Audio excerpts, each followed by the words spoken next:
Today's 1043rd day of your lessons learn are learning how to support your dreams. You also allow to become the person that you want to become.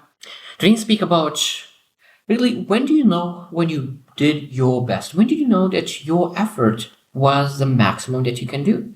I think a lot of times we are able to really not give our 100% because we are afraid if we will give 100% of our effort and will still fail, we'll feel as failure. But I think that if we do not put our best effort, we'll never know if we could actually achieve it. And that's where we are, again, we're putting ourselves as excuse. Oh, I didn't achieve because I didn't put my full effort. So now when we actually looking into our results, and a lot of times those results will be not nice if you don't put our effort. So how do you know that you really gave your best? How do you know that you give yourself a chance to succeed? So today I want to really ask some questions and that you can ask, that we can ask ourselves, did my best? Because a lot of times when we think about results, when I think about results that we wanted but we didn't receive, a lot of times comes that we didn't give our best. We didn't give our best, and that's why we didn't get results. And now at the same time, we said that oh, I didn't give my best, I didn't get results. I'm told fine. But when if we give our best and we fail, a lot of times we're able to learn much more than really giving our half, 70%, 80%. Sometimes not even 90% will allow us to achieve our goals. Sometimes we need to give 100%. And as I said, sometimes even when you do 100%, you're still able to fail. But we're supposed to accept that this is what I did. And this is what kind of results I got. Now so let's jump on another path. Because sometimes we are pursuing the wrong thing, a wrong path. But I better pursue 100% that path, understand this was the wrong path, and jump on the right other path where I give 100% and I will have much higher chance to succeed rather than giving 70-80% on the path and then jumping between path to another path without really knowing did I really could achieve if I had that effort that I really needed. So, what are the questions that really could allow us to understand did I give myself a best chance? Number one, did you put necessary time and focus in achieving results? I think that sometimes we really look into that and we give ourselves a chance for a month, 2 months, and it's like, okay, if I don't get the results within 2 months, I'm out. Is this enough time for this goal? And it depends how big the goal is, because I love the saying that the bigger the plane, the bigger, the longer the runway needs to be. So if it's a massive goal, and that means that you will not lift your goal, you not lift your results within a very short period of time. And again, did we focus enough? Because we potentially could give 2 months, but if we didn't focus on that goal yet, how am I supposed to say that okay, I gave 2 months, I didn't see any results? We always say, okay, how much focus time did they actually give? Because potentially you can start your goal working for 2 months, but if you give yourself 15 minutes a day for 2 months, maybe it's a too small of a time. Or maybe you give once a week on Sunday for 2 hours, so that means 4 weeks. It's 8 hours of 8 weeks. Maybe it'll be like 16 hours, but 16 hours. It could be seem that, okay, I gave 2 months, but you gave only 10 hours, 16 hours within those 2 months. So what you're able to achieve in 16 hours of actual work, and might be not even productive in those 16 hours. So you don't give enough your fair chance to succeed by really not able to give yourself time and focus to do the things. Now, again, second thing is that you need to ask yourself, were you well prepared? How are your preparedness level? Did you have the resources? Did you have the knowledge? Did you have your inner peace? Are you were present when you do the work? So how well you were prepared to pursue the goal that you want? Because if you're not prepared, it's very hard to pursue your goals. So that means that, okay, what you need to again ask yourself, what did they need to have? What do I need to have to pursue that? It might be that if you want to pursue some kind of path, you will need to develop some kind of skill set that you don't have right now. So you spend to develop that skill set for a while, and then you go into that goal, in that path. Because sometimes it requires skill sets. If you want to do what you never did, you need to If you want to have what you never had, you need to do what you never did. And that means if you want to really have some kind of really meaningful goal, you need to do what you never did and build skills that you never had before. Next question that I'll, of course, be able to ask is like, were you emotionally invested? Were you emotionally invested? I think that a lot of times people quit. And I, for example, when I started my YouTube channel, and I had a lot of people who really said, I'm going to start a YouTube channel. And a lot of times people start with 10 days, 20 days, maybe 30 days, maybe 2 months, and they quit. And they quit after 2 months. And I was asking, why do people quit? They are sometimes logically thinking, okay, that could be great for my brand, for everything, but they're not emotionally attached to that goal to pursue that. So what's the meaning? What is the purpose behind it when you really have that motivation that really connects with your emotional drivers? It's you're able to really last much longer. Now, for example, I'm doing YouTube channel for 1,000, almost 50 days because I know why I'm doing it. I have the purpose behind that. I know that at some point in the future, when I will be a great communicator, people will be able to look into my videos, will look into my lesson that I did 1,000, 2,000 days before and say, like, if he is able to achieve this level of communication by starting where he was, that means I'm able to do that too. This is my big motivation. And I always am willing to really do more because of that. Because I'm emotionally invested in my goal. Number 4, I guess, question that you can ask is, did you push through discomfort? Did you push through discomfort? That's an amazing question. I think that sometimes we really pursue our goals, but we do the things only what is comfortable for us. And we say that we tried. That's not actually trying.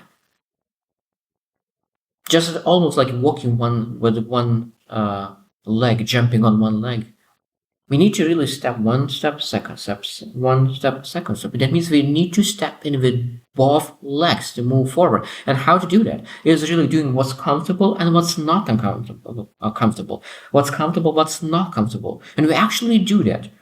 And again, when you have something to doing first time and doing some kind of path, did you pursue something goal?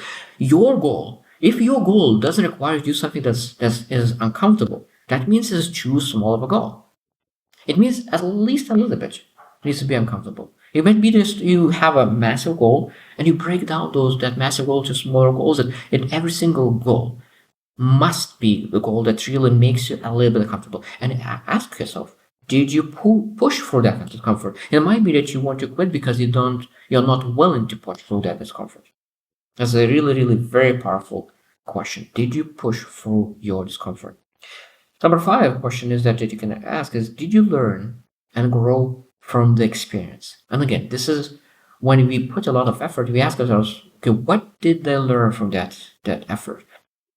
Because if you didn't learn from your effort, that means that you didn't pursue anything new and you didn't actually try it. Because when you actually give your best and you put a massive effort, massive action, there's impossible not to learn something. So what did you learn? What you learned from that experience? And if you didn't learn from that experience, that means that you didn't give enough. You didn't really give your best. You didn't put enough effort to really get the result that you're looking for. And it's a great question to ask. Number 6 question that we're able to ask is, did you reflect and seek feedback? Again, this is a lot of times when we go through stuff, we have our own perspective, and our perspective is sometimes too low to understand what's going on. So being able to really put effort, sometimes it's not just giving effort. Sometimes the most important effort that you can really put in is going and ask for feedback.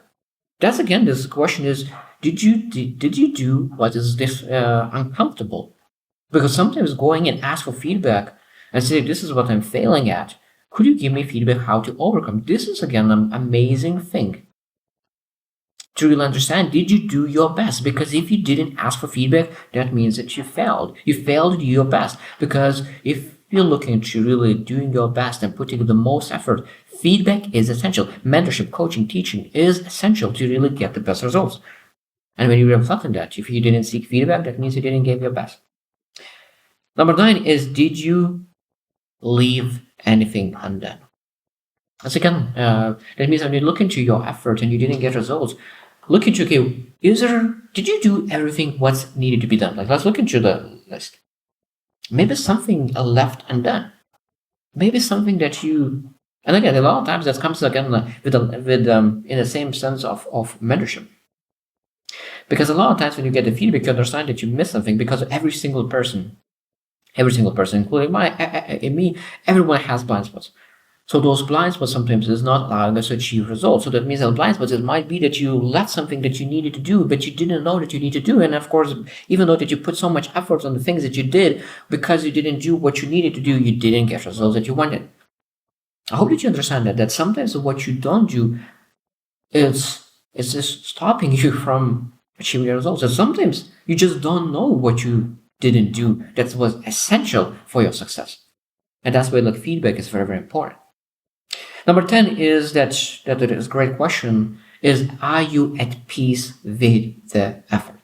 This is such a powerful question. Are you at peace with your effort? You're looking into your results. And of course, you're disappointed with your results. But are you at peace with your efforts trying to achieve the result? Because I know that sometimes, like I really could put a little bit more. I was able to here invest my time here. I was able to do that here. I was able to do that, but I didn't do. So it means I'm not peaceful with my effort. So why I give up? I give up even though I didn't give 100%. That means if you're not at peace with your effort, that means that you left something undone for sure. That means that you gave 70%, 80%, but 70 or 80% is not enough to achieve results, to get results. So there's a lot of great questions, and I think that maybe I'm supposed to even do a second day of really questions, and I will finish with a few extra questions. So number 9 question is, were you fully present? Were you fully present? I think that is a very, very great question. So that means when you actually pursued your goals, where your mind was. Maybe sometimes we can do like something great with our lives, but when you do the thing, when you focus on that thing, a lot of times you're not productive because when we're doing the work, we think about something else. That's why I said that you can be at work, your body could be at work, but your mind could be in vacation. It could be in troubles. It could be in adversity. It could be in your family. It could be a lot of different places. So if you're not present, you will not be productive. And if you're not productive, you spend 5 hours and you do not get anything done. So when you look into your effort, this is a great question. Were you fully present? And if not, that means you were not productive and that's why you didn't get results. Or you expected to get results within 2 months because you are not present, you're not productive. Maybe it will require you 5 months instead of 1 or 2. So it's a very, very essential question regarding the results. And the last one, number 10 question that I really want you to give is that, did you avoid shortcuts? Did you avoid shortcuts? It's a beautiful question. That means a lot of times we really want to get results within a month or 2, even though the things that we're pursuing, the path that we're pursuing requires us to really get that done in 3 months, 4 months, 5 months. Now, I understand that some people could do things within 2 months, but like sometimes they already had a lot of experience before to achieve that in 2 months. Maybe you didn't have that skill set yet, so that means it will require 2, 3 months, 4 months, 5 months.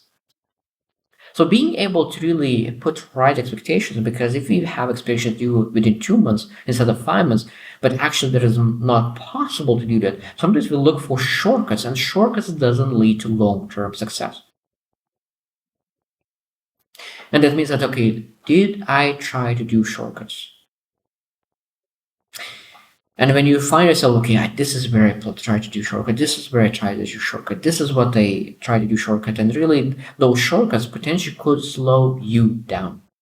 And when you really answer those questions, you find that, okay, maybe I thought that I did my best. But when you answer those questions, you realize maybe I didn't do my best. Maybe next time when I really pursue something meaningful, I will really ask questions how to put the most effort that you could really understand that I am putting my best, 100%, all in.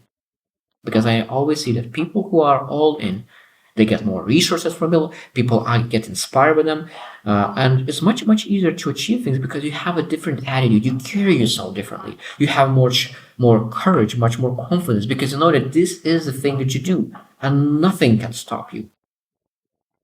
All in changes your mentality because when you are having 90% mentality, is not the same as you have even 99% mentality is different than 100% because when you have a 99 mentality, that 1% is still hindering your confidence.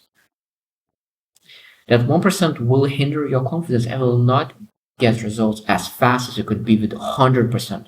100%.